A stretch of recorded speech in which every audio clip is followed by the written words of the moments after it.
Samo najbolji sadržaji očekuju vas na kanalu Treća dimenzija.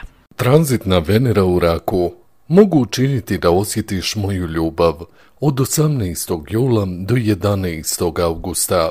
Astrolog Sanja Paraminski. Oluje bjesni na uzburkanom moru i na autocesti žaljenja. Vjetar promjena puše divlje i slobodno, još nisi vidio nikog poput mene. Adele. Tranzitna Venera ušla je u znak Raka, gdje će tokom narednog perioda sklapati seriju aspekata sa Marsom, Jupiterom, Neptunom i Plutonom. U aspektima će biti posebni tekstovi. Ovdje ćemo otkriti šta Venera u Raku zapravo znači i šta donosi. Venera u Raku je gotovo zastarjeli arhetip ljubavi, ona iskonska želja za ljubavlju, potreba za nježnošću, osjećaj pripadanja, potreba da se voli i bude voljen, da se okupa u emociji, da se stvori novi život, plod, dom.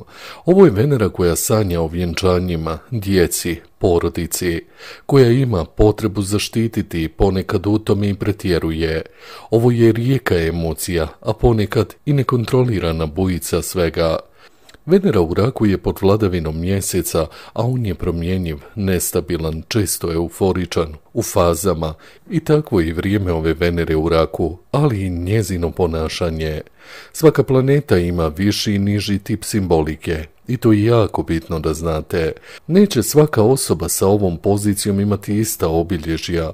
Nije svaka Venera u Raku baš rođena da bude dobra majka ili savršena supruga. Nije ni svaka laka na emocijama, niti emotivno dostupna. Ako je Venera u kontaktu sa Saturnom, bit će to osoba koja nosi neke ozbiljne emotivne rane iz djetinjstva. Žena koja možda dugo pokušava dobiti dijete ili pak ona koja djecu ni ne želi imati.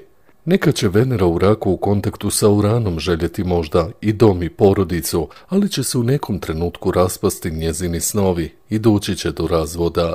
Neka će Venera u Raku biti topla, srdačna i puna ljubavi, ali selektivno, prema određenim ljudima, dok će zanemarivati svoje bližnje.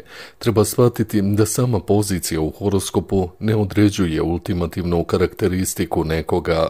Postoji milion nijansi koje će odrediti nečije ponašanje, pa na posljedku i osoba sama.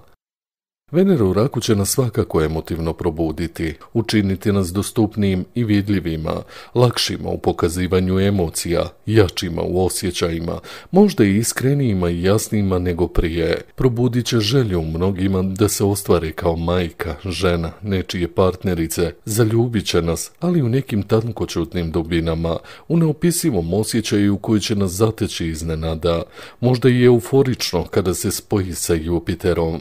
Ukazat će nam da je briga i pažnja toliko potrebna svijetu koji skapava od neimanje iste, da naše porijeklo nosi energiju koja ostaje i u nama, da prošlost može evocirati emocije, ali i da ne treba uvijek ići za njima.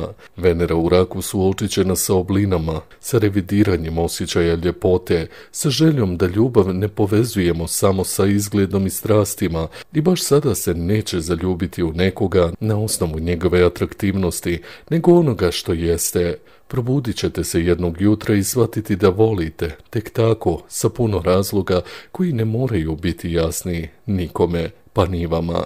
Venerin susret sa Plutonom bit će zadnji aspekt koji će sklopiti prije ulaska u znak Lava, prije reflektora i sjaja, malo tmine, visoki naboj emocija, erotika koja ispaja i rastavlja na sekvence dijelove duše i potreba da izrastiš u nešto od čega oduvijek bježiš. Sa Venerom u Raku dobro je vrijeme da liječimo neizliječive traume iz djetinjstva, obrasce koji su nam nametnuti, karmičke dijelove koji nisu naši, već postoje u nama kao ostaci naših predaka. Da se zaista zapitamo ko smo i šta smo dok smo sami i bez pripadanja ikome. Nije više ni toliko važno da li želimo potomke, važno je da li smo sposobni da ih odgajamo. Reprodukcija je možda nekome prirodna stvar, produžetak vrste ili nastavak novog života. Međutim, roditeljstvo nije svakome niti prirodno, niti se svako pronalazi u tome. I taj glas je potrebno slušati. Zapravo poruka Venere u Raku bi bila: najbolje što možete napraviti za svoju djecu je da se izliječite prije nego što ih pravite, tako da se oni ne bi morali liječiti od toga što ste im vi roditelji. Mislite o tome. Astrolog Sanja Paraminski, treća dimenzija. Ne mijenjajte kanal, samo najbolji sadržaji očekuju vas na kanalu Treća dimenzija.